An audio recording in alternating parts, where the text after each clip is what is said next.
Hello everyone, मैं ऐश्वर्या आप सबका स्वागत करती हूँ अपने यूट्यूब चैनल में सर्वे। आज जो हम बात करने वाले हैं उसका नाम है ओवरवेट या मोटापा। ओवरवेट की वजह से आजकल हर कोई परेशान है। ओवरवेट आज की सबसे बड़ी पब्लिक हेल्थ प्रॉब्लम है और मोटापे की वजह से ही लोगों को बहुत सारी और डिजीज़ेस हो जाती हैं, जिस वजह से लोग बहुत परेशान रहते हैं। तो इन डिजीज़ेस से बचने के लिए हमें अपना वेट कम करना बहुत ज़रूरी है। ओवरवेट जो है वो पॉजिटिव एनर्जी बैलेंस की वजह से हमारी बॉडी में होता है। इसका क्या मतलब है? इसका मतलब है कि हमारा कैलोरी इनटेक तो बहुत ज़्यादा है, बट जो हमारा एक्सपेंडिचर है वो कम है। इस वजह से हमारी बॉडी में फैट एक्यूमुलेशन बहुत ज़्यादा हो जाता है। तो अपने वेट को कम करने के लिए हमें योगा या एक्सरसाइज के साथ साथ डाइट का भी ध्यान देना बहुत ज़रूरी है। वेट लॉस एक स्लो लाइफ लॉन्ग प्रोसेस है। अगर हम इसे ग्रेजुअली धीरे धीरे करते हैं तो ये लंबे टाइम तक मेंटेन रहता है। तो योगा और डाइट का ध्यान रखते हुए हम अपने वेट को धीरे धीरे डिक्रीज करेंगे पेशेंस के साथ, तो ये बहुत लंबे टाइम तक मेंटेन रहेगा और इसका बॉडी पे कोई भी साइड इफेक्ट नहीं होगा। अगर आप सोचते हैं कि आप वेट बहुत जल्दी लूज़ कर लें, उसके लिए आप बहुत एडवर्स एक्सरसाइज करते हैं, बहुत स्ट्रिक्ट डाइटिंग पे चले जाते हैं या केमिकल्स का यूज़ करते हैं, तो इसका हमारे बॉडी पर बहुत बुरा इफेक्ट पड़ता है, जो हमें लॉन्ग टर्म में दिखाई देता है। प्रेजेंट टाइम में तो आपको कुछ भी नहीं पता चलेगा, बट लॉन्ग टर्म में इसका बहुत ही साइड इफेक्ट होता है, जिस वजह से आप बहुत सारी क्रॉनिक और डिजेनरेटिव डिजीज़ के रिस्क पर आ जाते हैं। तो एज ए डाइटिशियन मैं ये नहीं रिकमेंड करूँगी कि आप एक स्ट्रिक्ट डाइट फॉलो करके अपना वेट लॉस करें। आप वेट लॉस के टाइम पे भी एक बैलेंस डाइट लें, 5 फूड ग्रुप्स अपने डाइट में इंक्लूड करें, क्योंकि हर एक न्यूट्रिएंट का हमारी बॉडी में एक इम्पॉर्टेंट फंक्शन होता है। तो हम वेट लॉस के लिए कुछ मॉडिफिकेशंस अपनी डाइट में करेंगे, उसके साथ साथ योगा करेंगे और अपने वेट को धीरे धीरे ग्रेजुअली डिक्रीज करने का काम करेंगे, क्योंकि वेट 1-2 दिन में नहीं बढ़ता है, उसे बढ़ने में सालों लगते हैं। जब वेट बढ़ जाता है तो हमें लगता है कि वेट बहुत ज़्यादा बढ़ गया, अब हमें इसे मेंटेन करना चाहिए।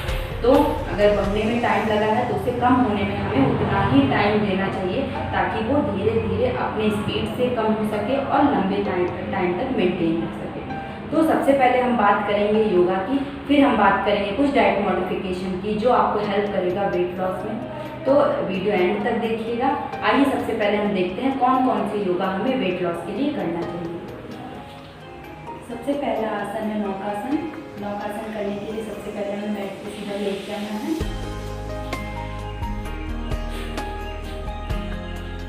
अपने दोनों हाथों को अपने थाइस के बगल में प्लेस करना है, अपने पैरों को ऊपर उठाना है। ये करते हुए हमें अपने हाथों के साथ अपने गर्दन और पैर को भी ऊपर उठाना है।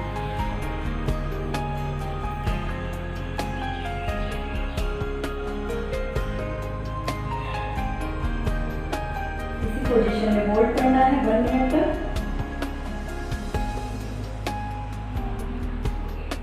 एंड देन रिलीज करना है।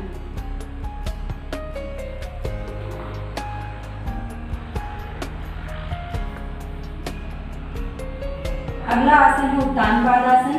इसे करने के लिए हमें सबसे पहले मैट पर सीधा लेट जाना है, फिर अपने दोनों हथेलियों को धीरे से अपने हिप्स के नीचे ले आना है, अपने दोनों पैर को मिलाते हुए 30 डिग्री पर ले जाना है और इसी पोजीशन में हमें होल्ड करना है। हमें इस आसन को 1 मिनट तक होल्ड करना है।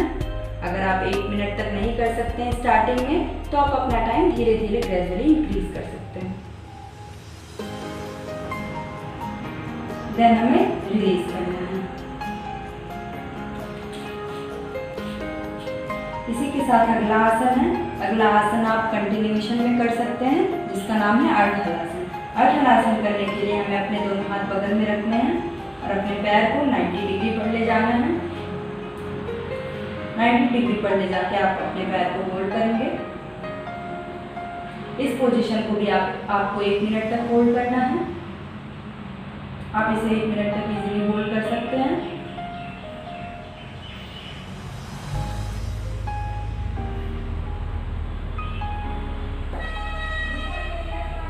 इसके बाद आप रिलीज करेंगे। इसके बाद अगला आसन है सर्वांगासन। आप हलासन के बाद भी उसे कर सकते हैं या आप रिलीज करके भी आप उस आसन को दोबारा शुरू कर सकते हैं। तो सर्वांगासन के लिए सबसे पहले हमें अपने दोनों हाथों को बगल में रखना है, अपने पैर को पीछे की तरफ ले जाना है, अपने दोनों हाथों को पीछे की तरफ लगा देना है सपोर्ट देना है। फिर धीरे धीरे अपने पैरों को ऊपर की तरफ उठाना है। ट्राई करें आपके नेक से आपके टोस तक बिल्कुल स्ट्रेट रहे।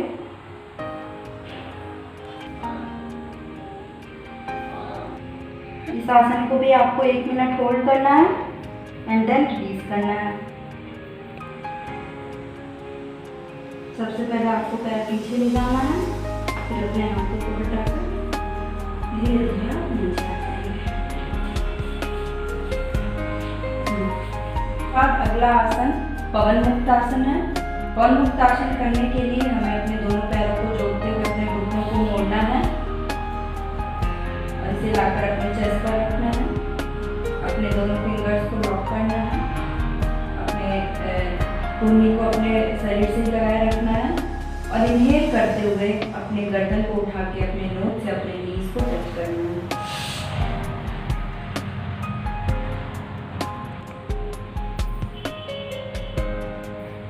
इस आसन को भी आपको 1 मिनट होल्ड करना है एंड देन रिलीज करना है।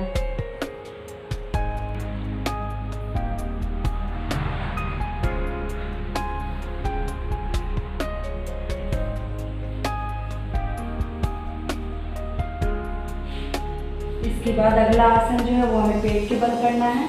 तो हम सबसे पहले पेट के बल लेट जाएंगे। अगले आसन का नाम है भुजंगासन।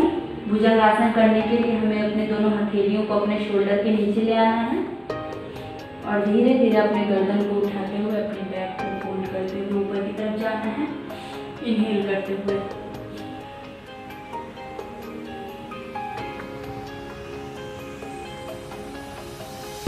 इस आसन को करना है।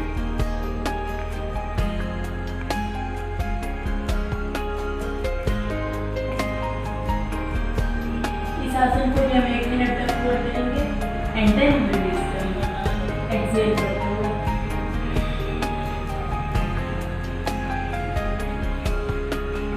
इसके बाद अगला आसन हमारा धनुरासन है। इसके लिए हमें अपने दोनों पैरों को मोड़कर अपने हिप पे ले आना है। अपने दोनों हाथों से अपने पंजे को पकड़ लेना है। देन अपने गर्दन को और पीछे से अपने दोनों पैर को उठाते हुए ऊपर की तरफ जाना है।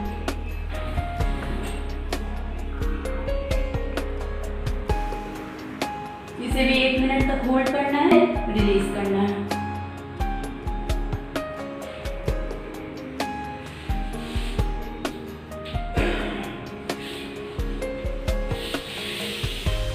इसके बाद अगला आसन है फलकासन, जिसको हम प्लैंक भी कहते हैं। इसको बहुत सारे लोग अपने रेगुलर बेसिस पे करते रहते हैं। ये हमारे बॉडी के मेटाबॉलिज्म को और फास्ट करने में हेल्प करता है।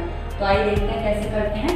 इसे करने के लिए सबसे पहले हम अपने घुटनों को मोड़कर, अपने कुन्नियों को मोड़कर अपनी पूरी बॉडी को अपने कुन्नी और अपने पंजे के बल पर रोल करेंगे स्ट्रेट। आपकी हिप्स ऊपर नहीं होने चाहिए, आपका पेट सामने की तरफ होना चाहिए।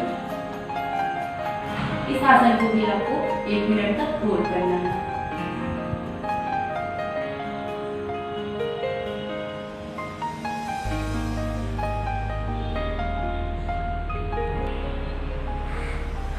देन हमें रिलीज करना है।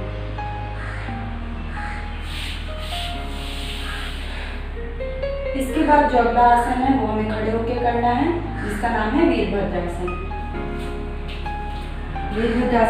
वीरभद्रासन करने के लिए हमें सबसे पहले स्ट्रेट होना है, फिर अपने दोनों पैरों को खोल लेना है जितना आप खोल सकते हैं।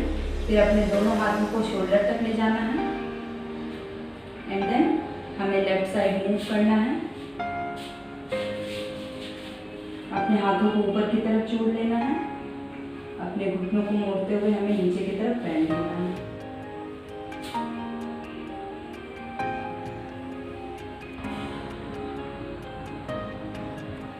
इस आसन को भी हमें 1 मिनट तक होल्ड करना है एंड देन रिलीज करना है।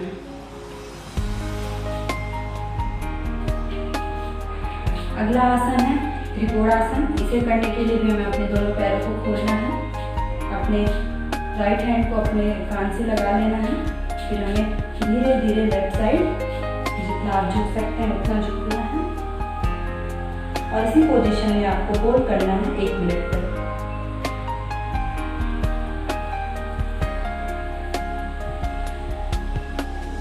ये आपके साइड फैट को रिलीज करने में हेल्प करता है, साइड फैट को बंद करता है। देन आप इसे दूसरी साइड से करेंगे।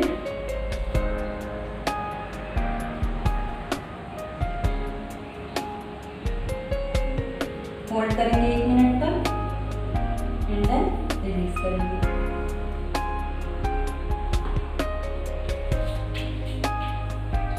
अगला आसन है कोणासन। इसे करने के लिए भी हमें अपने दोनों पैरों को अपने शोल्डर तक खोल लेना है, शोल्डर से थोड़ा सा बाहर है। अपने हाथों को सीधा करना है, अपने राइट हैंड से अपने लेफ्ट लेग को टच करना है और जो आपका लेफ्ट हैंड है वो ऊपर की तरफ रहेगा।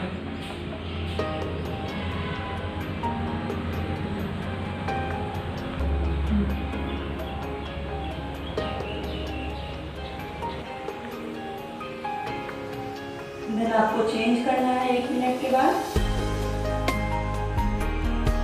अब आपको दूसरी साइड से करना है।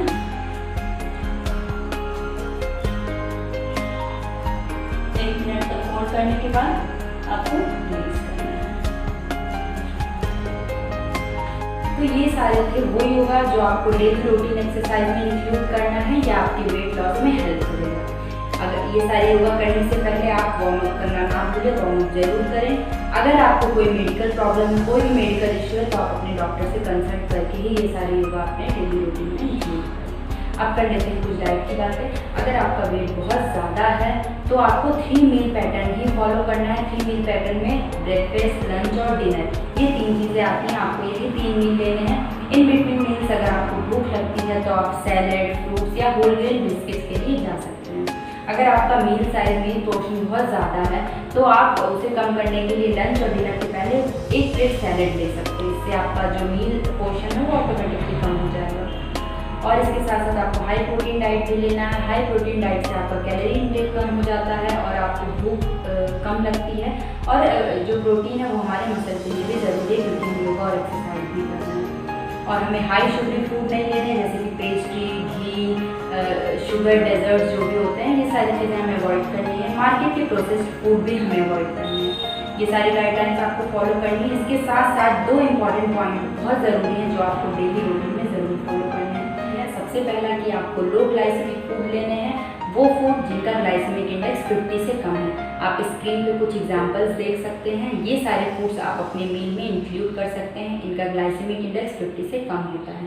लो ग्लाइसेमिक फूड जो होते हैं ये हमारे बॉडी में फैट ऑक्सीडेशन को इंक्रीज़ करते हैं और हमें भूख कम लगती है, हमारी सैटिस्फैक्शन को इंक्रीज़ करते हैं। और second point, most important point, हमें अपनी डाइट में हाई कैल्शियम रिच डाइट लेनी है। हाई कैल्शियम डाइट से हमारा फैट जो है वो बहुत तेज़ी से बर्न होता है। बट इसके साथ हमें एक चीज़ का और बहुत ध्यान देना है कि हमें हाई कैल्शियम डाइट के साथ लो कैलोरी डाइट लेनी है। अगर हम हाई कैलोरी डाइट लेते हैं तो हमारा वेट उल्टा इंक्रीज़ होना शुरू हो जाएगा। तो हमें बहुत ध्यान देना है कि हम लो कैलोरी डाइट ही लें हाई कैल्शियम डाइट के साथ। फॉर एग्जांपल, अगर आप कर्ड लेते हैं तो आपका कर्ड जो है वो फैटी मिल्क से नहीं बना होना चाहिए। अगर वो फैटी मिल्क से है तो कैल्शियम के साथ साथ हाई कैलोरी डाइट भी है, हाई कैलोरी फूड भी है। तो हमारा जो कर्ड है वो हमारा स्किम्ड मिल्क से ही बना होना चाहिए, तो आपके लिए वो बेनिफिशियल होगा। तो ये सारी थी डाइट की बातें। आप अपने ये सारी डाइट को फॉलो करें और ये सारी योगा अपने रेगुलर एक्सरसाइज में इंक्लूड करें। इससे आपको अपना वेट लॉस करने में हेल्प मिलेगी। Thank you for watching my video.